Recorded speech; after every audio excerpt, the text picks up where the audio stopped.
Hi friends, welcome to Chararuchi cooking channel.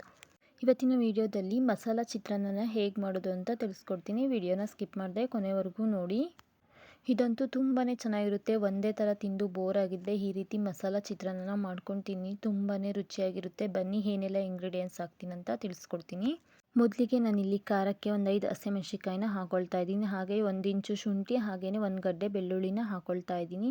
Next 1 spoon ಜೀರಿಗೆನ ಸೇರಿಸ್ಕೊಳ್ತಾ ಇದ್ದೀನಿ. ಜೀರಿಗೆ ಸ್ವಲ್ಪ ಜಾಸ್ತಿನೇ ಹಾಕಿ, ಟೇಸ್ಟ್ ಚೆನ್ನಾಗಿರುತ್ತೆ. ನೆಕ್ಸ್ಟ್ ಇಲ್ಲಿ ಕೊತ್ತಂಬರಿ ಸೊಪ್ಪನ್ನ ಹಾಕೊಳ್ತಾ ಇದ್ದೀನಿ. ನೆಕ್ಸ್ಟು ಹಸಿ ಕಾಯಿ ತುರಿನ ಸೇರಿಸ್ಕೊಳ್ಳಿ. ನೆಕ್ಸ್ಟು 4ರಿಂದ 5 ಟೇಬಲ್ ಸ್ಪೂನ್ ಆಗೋವಷ್ಟು ತೆಂಗಿನ ತುರಿನ ಹಾಕೊಳ್ತಾ ಇದ್ದೀನಿ. ಹಾಗೆ ಒಂದು ಅರ್ಧ ಚಿಟಿಕೆ ಆಗೋವಷ್ಟು ಅರಿಶಿನ ಸೇರಿಸ್ಕೊಂಡು ಸ್ವಲ್ಪ ನೀರು ಹಾಕ್ಕೊಂಡು ಇದನ್ನು ತರ್ತರಿಯಾಗಿ ರುಬ್ಕೋಬೇಕು. ಈ ರೀತಿ ಮಾಡೋದ್ರಿಂದ ಟೇಸ್ಟ್ ಅಂತೂ ತುಂಬಾ ಚೆನ್ನಾಗಿರುತ್ತೆ. ಒಂದೇ ಥರ ತಿಂದು ಬೋರ್ ಆಗಿದ್ದರೆ ಈ ವಿಧಾನದಲ್ಲಿ ಮಾಡಿ, ತುಂಬ ಚೆನ್ನಾಗಿರುತ್ತೆ.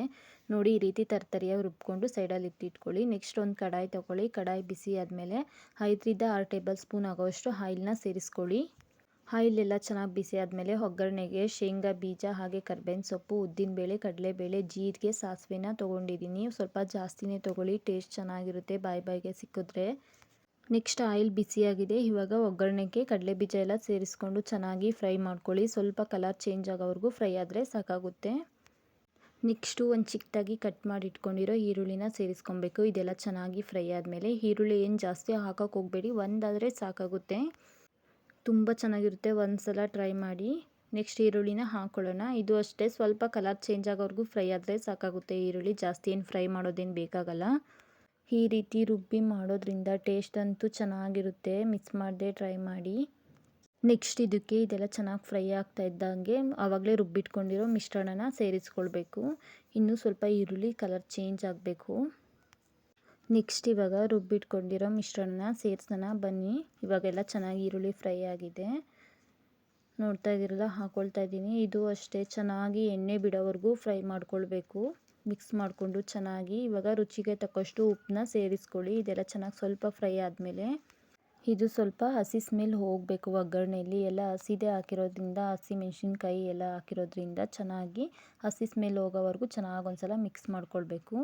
ನೋಡ್ತಾ ಇದ್ದೀರಲ್ಲ, ಎಣ್ಣೆ ಬಿಡೋವರೆಗೂ ಮಿಕ್ಸ್ ಮಾಡ್ಕೊಳ್ಬೇಕು. ನೆಕ್ಸ್ಟ್ ಇದಕ್ಕೆ ಉಪ್ಪನ್ನ ಹಾಕ್ಕೊಳ್ಳಿ, ರುಚಿಗೆ ತಕ್ಕಷ್ಟು ಉಪ್ಪು ಹಾಕ್ಕೊಂಡು ಒಂದ್ಸಲ ಚೆನ್ನಾಗಿ ಮಿಕ್ಸ್ ಮಾಡ್ಕೊಳ್ಳಿ.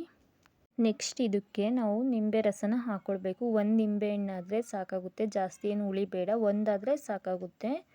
ನೋಡ್ತಾ ಇದ್ದೀರಲ್ಲ, ಇದೆಲ್ಲ ಮಿಕ್ಸ್ ಆದಮೇಲೆ 1 ನಿಂಬೆಹಣ್ಣ ಹಾಕ್ಕೊಳ್ಳಿ. ರಸನ ಹಿಂಡ್ಕೊಂಡ್ಬಿಟ್ಟು ಚೆನ್ನಾಗಿ ಮಿಕ್ಸ್ ಮಾಡ್ಕೊಳ್ಬೇಕು. ನೋಡ್ತಿದ್ದೀರಲ್ಲ, ನಾನು 1 ನಿಂಬೆಹಣ್ಣ ಹಾಕ್ಕೊಳ್ತಾ ಇದ್ದೀನಿ. ರಸ ಎಲ್ಲನ ಹುಳಿ ಇದ್ದರೆ ಚೆನ್ನಾಗಿರುತ್ತೆ, ಉಪ್ಪು ಹುಳಿ ಖಾರ ಎಲ್ಲ ಜಾಸ್ತಿ ಇದ್ದರೆ. ಹಾಗಾಗಿ 1 ನಿಂಬೆಹಣ್ಣ ಹಾಕ್ಕೊಳ್ತಾ ಇದ್ದೀನಿ. ಇದು ಅಷ್ಟೇ ಹಾಕಿಬಿಟ್ಟು ಚೆನ್ನಾಗಿ ಒಂದು ಸ್ವಲ್ಪ ಎಣ್ಣೆ ಬಿಡೋವರೆಗೂ ಚೆನ್ನಾಗಿ ಫ್ರೈ ಮಾಡ್ಕೊಳ್ಬೇಕು ಗೊಜ್ಜ. ನೆಕ್ಸ್ಟು ಗೊಜ್ಜು ರೆಡಿಯಾಗುತ್ತೆ. ಇದೆಲ್ಲ ಚೆನ್ನಾಗಿ ಮಿಕ್ಸ್ ಮಾಡಿಕೊಂಡ್ರೆ ನೋಡಿ, ಇವಾಗ ಮಿಕ್ಸ್ ಮಾಡ್ಕೊಳ್ತಾ ಇದ್ದೀನಿ ಚೆನ್ನಾಗಿ. ನೆಕ್ಸ್ಟ್ ಇದಕ್ಕೆ ರೈಸ್ ಹಾಕ್ಕೊಳ್ಳೋದಷ್ಟೇ. ನೋಡಿ, ಚೆನ್ನಾಗಿ ಎಣ್ಣೆ ಎಲ್ಲ ಬಿಟ್ಕೊಂಡಿದೆ ಸೈಡಲ್ಲೆಲ್ಲನ. ಇವಾಗ ರೈಸ ಮಿಕ್ಸ್ ಮಾಡ್ಕೊಳ್ಳಿ. ನಿಮ್ಗೆ ಎಷ್ಟು ಬೇಕೋ ಅಷ್ಟನ್ನ ರೈಸ್ನ ಹಾಕ್ಕೊಂಡು ಚೆನ್ನಾಗಿ ಮಿಕ್ಸ್ ಮಾಡಿಕೊಂಡ್ರೆ ಸೂಪರಾಗಿರೋ ಚಿತ್ರಾನ್ನ ರೆಡಿಯಾಗುತ್ತೆ. ನಾನಿಲ್ಲಿ 1.5 ಬಟ್ಲು ಆಗೋವಷ್ಟು ರೈಸ್ನ ಹಾಕ್ಕೊಳ್ತಾ ಇದ್ದೀನಿ. ಜಾಸ್ತಿ ಹಾಕೋಕ್ಕೋಗಿಲ್ಲ. ರೈಸ ಹಾಕಿಬಿಟ್ಟು ಚೆನ್ನಾಗಿ ಮಿಕ್ಸ್ ಮಾಡ್ಕೊಳ್ಳೋದಷ್ಟೇ. ಉರಿನ ಲೋ ಫ್ಲೇಮಲ್ಲೇ ಇಟ್ಕೊಂಡು ಚೆನ್ನಾಗಿ ಮಿಕ್ಸ್ ಮಾಡಿರಿ. ಉದುದ್ರಾಗಿ ಚೆನ್ನಾಗಿ ರೆಡಿಯಾಗುತ್ತೆ ಚಿತ್ರಾನ್ನ. ಲಾಸ್ಟಲ್ಲಿ ಸ್ವಲ್ಪ ಕೊತ್ತಂಬರಿ ಸೊಪ್ಪನ್ನ ಮೇಲ್ಗಡೆ ಉದುರಿಸ್ಕೊಳ್ಳಿ. ನೋಡಿ, ಈ ರೀತಿ ಮಿಕ್ಸ್ ಮಾಡಿದೆ. ಕಲರು ಅಷ್ಟೇ ಚೆನ್ನಾಗಿದೆ, ಟೇಸ್ಟು ಅಷ್ಟೇ ತುಂಬಾ ಚೆನ್ನಾಗಿರುತ್ತೆ. ನೋಡಿ, ಇವಾಗ ಸ್ವಲ್ಪ ಕೊತ್ತಂಬರಿ ಸೊಪ್ಪನ್ನ ಹಾಕ್ಕೊಳ್ಳಿ ಮೇಲ್ಗಡೆ. ಇಷ್ಟೇ, ಸಿಂಪಲ್ಲು ಚಿತ್ರಾನ್ನ ರೆಡಿ ಆಯಿತು. ಬನ್ನಿ ಸರ್ವ್ ಮಾಡಿ ತೋರಿಸ್ತೀನಿ ಪ್ಲೇಟಿಗೆ. ತುಂಬಾ ರುಚಿಯಾಗಿರುತ್ತೆ. ನೋಡ್ತಾ ಇದ್ದೀರಲ್ಲ, ಫೈನಲಿ ರೆಡಿಯಾಗಿದೆ. ಬನ್ನಿ ಪ್ಲೇಟಿಗೆ ಸರ್ವ್ ಮಾಡೋಣ. ಉದುದ್ರಾಗಿ ತುಂಬ ಚೆನ್ನಾಗಿ ಬಂದಿದೆ. ಮಿಸ್ ಮಾಡದೆ ಈ ರೆಸಿಪಿನ ಟ್ರೈ ಮಾಡಿ. ಹಾಗೆ ನನ್ನ ಚಾನಲ್ ಯಾರೆಲ್ಲ ನೋಡ್ತಾ ಇದ್ದೀರಾ, ಪ್ಲೀಸ್ ಸಬ್ಸ್ಕ್ರೈಬ್ ಮಾಡ್ಕೊಳ್ಳಿ. ವಿಡಿಯೋನ ಸ್ಕಿಪ್ ಮಾಡದೆ ಕೊನೆವರೆಗೂ ನೋಡಿ. ಈ ಚಿತ್ರಾನ್ನ ಅಂತೂ ತುಂಬಾ ಚೆನ್ನಾಗಿತ್ತು. ಮಿಸ್ ಮಾಡದೆ ಈ ರೆಸಿಪಿನ ಟ್ರೈ ಮಾಡಿ. ನೋಡ್ತಿದ್ದೀರಲ್ಲ, ತುಂಬ ಚೆನ್ನಾಗಿ ಬಂದಿದೆ. Thank you for watching. Bye.